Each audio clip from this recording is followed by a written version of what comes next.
Episode 9 of Dear Hyeri begins with a flashback of what actually happened with the real Jew Hyeri. Hyeri had been a loner and remained alone during her graduation trip when she followed some fireflies and got lost in the forest. We cut to the present. It's been 1 month and Eun-ho has almost disappeared. She's been replaced by new announcers in all her projects, and nobody has seen her since. Both Hyun-ho and Ju-yeon try to reach out to her, but her mobile phone is at home with 72 missed calls. Ju-yeon waits for her almost every day.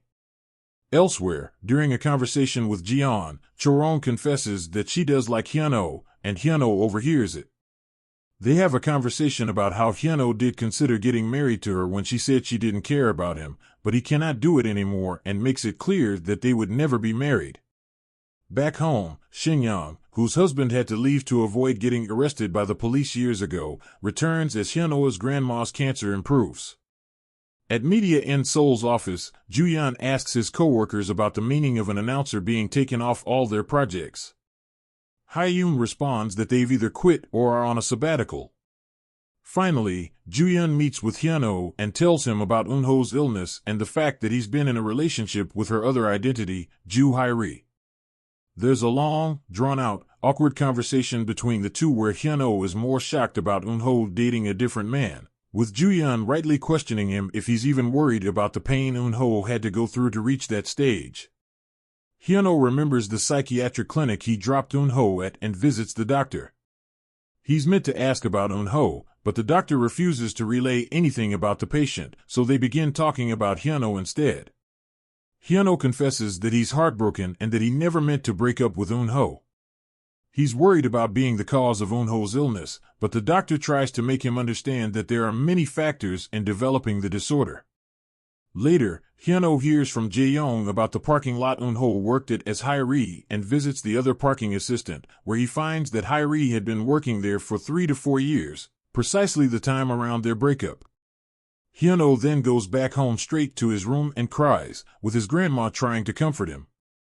The next day, one of the announcers tells Jeon that she probably saw Eun-ho on one of her shoots.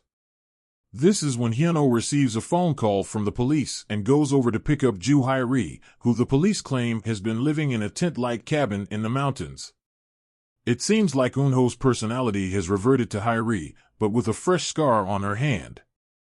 In the episode, Hyun-ho takes her home and asks her what he should call her since she's not Eun-ho. This episode has been a major disappointment, which, honestly, had been inevitable given the way the plot has been progressing over the last week. It's slow, dragged out, and the direction feels messy and uncertain, especially with only 3 episodes left before the show's conclusion. Nothing of significance happens, aside from showing Hyun-ho and Ju-yeon waiting for Eun-ho's return and Hyun-ho's acknowledgement of his own feelings. Moreover, there are too many illogical explanations to make the core tension between Hyun-ho and Eun-ho believable. At this point, Hyun-ho's character is irredeemable and increasingly annoying, and it would be unfortunate if the writers forced the two protagonists back together. Meanwhile, Hyun-ho almost serves as a foil to Ju-yeon. Despite Ju-yeon's hope for Hyeri to remain Eun-ho's dominant identity, he still feels like the far better choice. Hopefully, the show will continue focusing on Eun-ho's journey of healing, and possibly have Hyeri back, rather than forcing an unsavory romance.